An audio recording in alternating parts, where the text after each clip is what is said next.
dukkana keessa dhaqxetu kan kee barbaaddattee dhufta miti obboleettii ko waaqayyoof yoo amanamte waaqayyoof abboomtu makami dhiira barbaachaaf jettee amantaa kee jijjiirin dubara barbaachaaf jettee amantaa kee jijjiirin dhimmi amantaa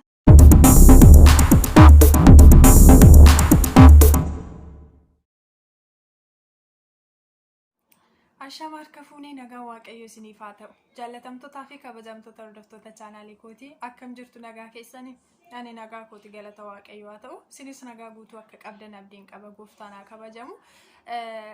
Obboloonni haaraa gara chaanaalii kooti dhuftan like subscribe gochuudhaan maatii koo ta'a. Maatii koo taatanii kan jirtan immoo viidiyoo asiin darbu share godhaa koomentii jalatti ergaa fi yaada qabdan kaa'aa.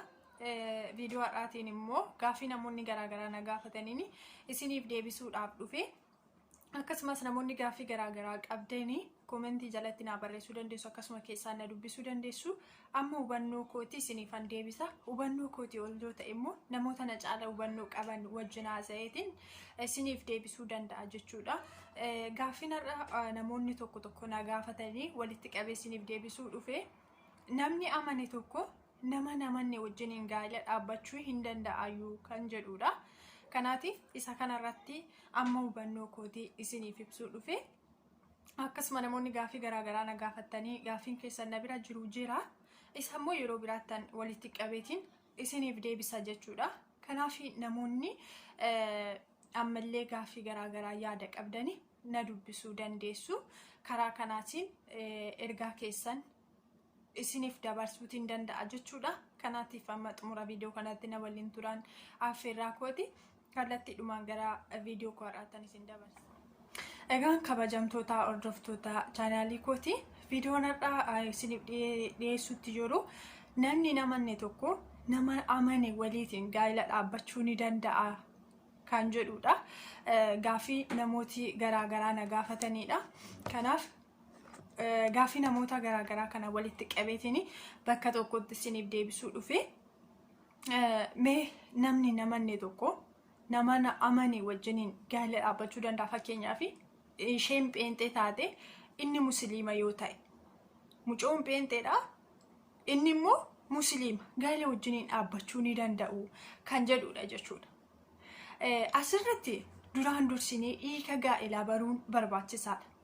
Hiika gaa'elaa baruuni egaa hiika gaa'elaa barree namni namanne tokko nama amane wajjiniin gaa'ela dhaabbatee jiraachuu ni danda'amoo hin danda'u kan jedhu hiika gaa'elaa barraan achi keessattiyyuu deebii argachuu dandeenya jechuudha. Seera uumamaa boqonnaa tokko irratti waaqayyo gaafa addaamiin uumeetu addaam qofaa ta'e biqiloota bineeldota jiran allaattiiwwan jiran hundumaa keessaa addaam qofaa ta'e hin gammachiisne sanatti siqee jiraachuu waan hin dandeenyeef waaqayyo lafee cinaacha isaatii keessaa eewaaniin uumee dubartii kenneef gaafa kana addaam qofummaa keessaa bahe. Gaa'illi lafa kanarratti iddoo boqonnaati gannata lafarraati dhala namaatiif ijoo gaa'illi waaqayyo jaallatu inni waaqayyotti gammadu iddoo boqonnaati. Gaa'illi foon keenyaafis ta'e lubbuu keenyaaf illee iddoo boqonnaa akka qopheessu ta'a. Isa akkamitti kan jedhuu fi gara fuulduraatti isiniif dhufuu hin danda'a. Lubbuu keenyaaf iyyuu karaa boqonnaa qopheessuu danda'a. Namni gaa'ela isaa keessatti boqonnaa hin qabu yoo ta'e, namni gaa'ela isaa keessatti nagaa hin qabu yoo ta'e, namni gaa'ela isaa keessatti gammachuu hin qabu yoo ta'e, lubbuun isaa boqonnaa argachuu hin dandeessu. Maaliif egaa mana isaa keessatti waan gammachuu hin qabnee fi sababa jeequmsa mana isaa keessa jiruun sababa jeequmsa yaada isaa keessa jiruutiin utuu hin jaallatiin cubbutti kufaname. Mootummaa waaqayyoo wanti nama dhabsiisu immoo inni guddaa fi inni hangafaa cubbuudha. Namni cubbuu hojjete yaada garaa isaatiin geeddaranne yoo ta'e mootummaa waaqayyootti galuu hin danda'u. Kanaaf gaa'ela ofii keessatti boqonnaa yoo qabaate namni gaa'ela isaa keessatti gammachuu yoo qabaate cubbuutti bahee hin kufu. Abbaa manaatiif haati mana isaa keessatti mana ishee keessatti abbaa manaa ishee qabachuu dandeessi boqonnaa kennuufii dandeessi. Dubbii waaqayyo haati manaa abbaa manaatiif fakkeenya gaarii ta'uu akka dandeessu dubbata. Phexroosii saduraa boqonnaa 3 irratti haati manaa abbaa manaa ishee fakkeenya gaarii ta'uu dandeessi. mana ishee keessatti abbaan manaa ishee akka aariidhaan bahee cubbuun hojjenne akka aariidhaan bahee yaada waaqayyoo keessaa hin baane amala badaayyuu yoo inni qabaate yaada badaayyuu yoo inni qabaate abbaan manaa ishee gara gaariitti deebisuu dandeesse. Inni kun gaa'ela isa waaqayyo jaallatu isa waaqayyo uumedha jechuudha. Yeroo ammaa kana keessa dhaloota baay'ee biratti gaa'elli mana kiraa ta'ee jira. Mana kiraa itti seenu yeroo barbaadan keessaa bahu. Mana kiraa namni lakkii taa'uu qabda jedhee nama dirqisiisu hin jiru. Yeroo barbaadan seenanii yeroo kaan immoo keessaa bahuu danda'u jechuudha. Akka kana ta'e dhaloota baay'ee biratti malee hiika gaa'elaa osoo beekne irra ta'e namni nuti itti wajjiniin gaa'ela dhaabbachuu qabnu bitaa nutti hin galu. Gaaffiis nutti hin ta'u ture. Kanaaf kiristaanni tokkoo fi musliimni tokko gaa'ela wajjin dhaabbachuu danda'a, wajjin jiraachuu danda'a kan jedhuu fi kiristaannii fi musliimni gaa'ela wajjin dhaabbachuu hin danda'u. Dubbii waaqayyo Phaawulos iftii fi dukkanni qooda maal walirraa qabaa jedha. Iftii fi dukkanni qooda walirraa hin qabu. Ilaa haati manaa fi abbaan manaa foon tokko. Isaan foon tokko lama miti eega wal fuudhanii gaa'ela wajjin dhaabbatanii foon tokko ta'u. Dhiirri haadhaaf abbaa isaarraatii gargar ba'a haadha manaa isaatti maxxanee jiraata. Isaan gaafa walii wajjin jiraachuu jalqabanii foon tokko ta'u. Iftiif dukkanni immoo akkamitti foon tokko ta'ee wajjin jiraachuu danda'a? Kiristaanni faa namni kiristoosiin hin beekne immoo musliimas haa ta'u, waaqeffataas haa ta'u, eenyuyyuu haa ta'u dukkan. Hojiin isaa dukkanaa jechuudha. Nama sanatu namummaa isaatu dukkanu osoo hin ta'in hojii isaatu hojii dukkanaa. In dhuga, in qaama, in xuuxa, in sirba, waan barbaade hojjeta. Dhoowwaan hin jiru kaan. Biyya lafaa keessaa dhoowwaan hin jiru. Kanaaf akka barbaadetti jiraata. Kiristaanni immoo macaafni qulqulluun immoo in dhugiinii jedha, in sirbiinii jedha. Akka xuuxnuuf nuuf hin eeyyamu, akka qaabnuuf nuuf hin eeyyamu, akka nama arrabsinuuf nuuf hin eeyyamu, akka ejjinuuf nuuf hin eeyyamu. Kun hundumtuu waliif faallaadha. Jarri wal faallaa ta'an kuni hojiin dukkanaa fi hojiin inni ifaa kun immoo walii galee foon tokko ta'ee jiraachuu akkamitti danda'a? Yookaan ifatu keessaa ba'a? Iddoo ifti jiru dukkanni taa'uu hin danda'u. Walii galanii walii wajjin wal simanii taa'uu hin danda'an jechuudha dukkanni fi ifti. Kiristoosiif seexanni walii galanii egaa wal danda'uun aadaa keenya jedhanii waliin jiraachuu hin danda'an. Namni namannee fi namni amanu jireenya hawaasummaa keessatti wal danda'uun aadaa keenya jedhee walii wajjin jiraachuu danda'a. Wal kabajee mirga walii kabajee mirga amantii ofii waliif kabajee waliin jiraachuu danda'a. Garuu gaa'ela keessatti mirga amantii ofii waliif kabajee wajjin jiraachuu ni danda'ama kan jedhuufi hin danda'amu. Maaliif jarri foon tokkotuuni qaama lama ta'anii foon tokko keessa waan lama jiraachuu waan hin dandeenyeefidha jechuudha. Walumaa galatti iftiif dukkanni walitti qabatee jiraachuu hin danda'u. Seexanniif Kiristoos walitti qabatanii ollaa walii egaa wal dandeenya jedhanii mirga walii kabajna jedhanii walii wajjin hin jiraatan. Kanaafiyyuu kiristaanni tokko yookaan immoo pheenxeen tokko musliimaa haa ta'u, waaqeffataa haa ta'u, walitti walii galtee gaa'ela wajjin dhaabbattee foon tokko taatee jiraachuu hin dandeessu. Inni guddaa wanti nu daangessu jarri foon tokko egaa ta'an immoo jara foon tokko ta'an kana keessa wanti lama jiraate waliif galuu hin danda'an dukkanni fi ifti. Inni gaafa baheen sirba jedhu isheen immoo kadhachuu barbaade dirqama. In eeyyamuuf kaasira. Inni dhugee machaa'ee gatantaraatti gala. Isheenas immoo karaa kadhattuu hin qabdu. Tasuma kiristaanni tokkoo fi namni biyya lafaa namni kiristoosiin hin beekne walii galee gaa'ela wajjin dhaabbachuu hin danda'u. Jireenya hawaasummaa keessatti waliin jiraachuu danda'u. Baqatanii keessaa bahuun hin danda'amu waan ta'eef obboleessi kanaaf musliima yoo ta'e fakkeenyaaf musliima yoo ta'e inni jireenya mataa isaatii jiraata, ani jireenya mataa kootiin jiraadha, jiraachuu dandeenya. Namni ollaa kootii musliima yoo ta'e inni jireenya mataa isaatii jiraata, ani jireenya mataa kootiin jiraadha, waliif kabajnee amantaa keenya walii wajjin jiraachuu dandeenya. Garuu mana tokko keessatti gaa'ela keessatti waliin jiraachuu hin dandeenya. Wal faallaa ta'aa jechuudha. Namni kamiyyuu amantaa isaa caala nama hin jaalatu. Ani haadha koshii dhiigaaf foon koo taatee foon dhiiga shiiradhee keessaa bahee haadha koo caala nama hin jaaladhu. Garuu amantaa koo caala haadha koo hin jaaladhu. Amantaa koo hin jaaladha jechuudha. Amantaa immoo namni kamiyyuu fooniif otoo hin ta'in lubbuudhaaf amana. Namni fooniif jedhee muka isaa waaqessu, dhagaa isaa waaqessu, waaqayyoon isaa waaqessu waaqa tolfamu waan barbaade waaqessu amantaadha eega jedhee lubbuudhaaf amantaa jedha malee fooniif miti. Lubbuu isaa caala immoo namni nama waan hin jaallanneef amantaa isaa caala eenyuyyuu jaalachuu hin danda'u. Kanaatiif isheen tokkoffaa amantii ishee dhiiftee intalli amantii ishee jijjiirtee dhiira tokkichaaf jettee amantii ishee jijjiirtee gurbaa tokkicha wajjiniin baate waa meeqa dhabduu taati. Jireenya ishee keessatti karoora 100 yoo karoorfatte 99 gatte. Kanaaf jireenya kee keessatti karoora 100 yoo qabaatte 99 miis goote karoora tokkittii qofa qabattee baata jechuudha. Karoora tokkittii natti qabattee baate immoo gurbaa tokkicha. Gurbaan kun immoo bakka ati yaaddetti akkaataa ati barbaaddetti iddoo ati duraan isa beektutti siif argamuu dhiisuu danda'a. Gaafa kana maatii kee dhabdee karoora kee dhabdee waaqa kee dhabdee gurbaa jaallattee isa faana baates dhabda jechuudha. Tasumayyuu dhiira jaal'ee ammamiyyuu si jaallatu innis amantaa kee lubbuu kee jijjiiree na jaalladhu kan sun jedhu yoo ta'e sirrii miti. Har'a waadaa siif galuu danda'a. Amantaa keenya waliif kabajne walii wajjiniin jiraachuu dandeenya. Ati amantaa keetiin pheenxee yoo taate pheenxummaanuma keetiin turta waliif kabajna. Ani musliimummaa kootiin nan tura. Ani waaqeffataa kootiin nan tura. Yeroon barbaadetti nan sirba, yeroon barbaadetti nan dhuga, yeroon barbaade akkan barbaadeen ta'a. Kasiin jedhu yoo ta'e har'a amma harka keessa si galfatutti akkana siin jedha malee boru kana hundumaa si gachisiiseetu akka ofii barbaadetti si jiraachisa. Maaliif egaa haati manaa abbaa manaa isheetii ol taatee miti. Isheetu abbaa manaa ishee hoogganatu hin ta'ini abbaa manaa isheetu isheedhaa ol. Macaafa qulqulluuti jedha waan ta'eef. Kanaaf harka abbaa manaatii isheetii jalatti bulti malee haati manaa abbaa manaatu harka haadha manaa isaatii jalatti bula miti. Kanaaf akka barbaadetti amantii keessi jijjiirsisuu si danda'a.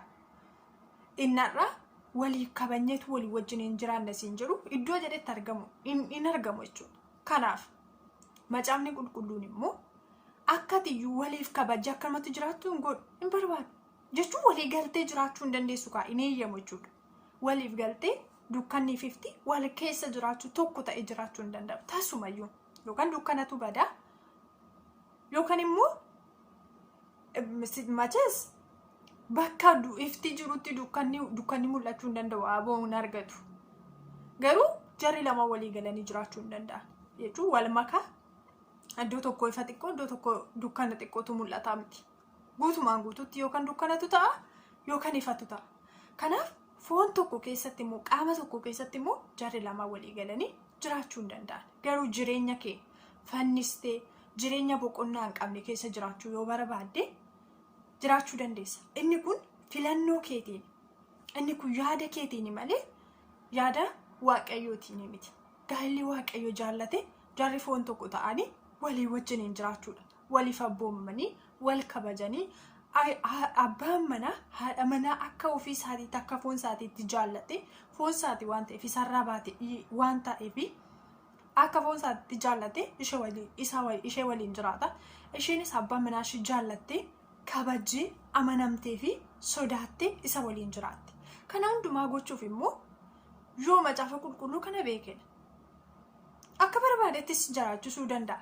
Mirga keessii kabajuu dhiisuu danda'a. Yoo maal ta'e yoo dhugaan kun hin galleef ta'e. Kanaaf macaafni qulqulluun dubartiin akka abbaa manaa ishee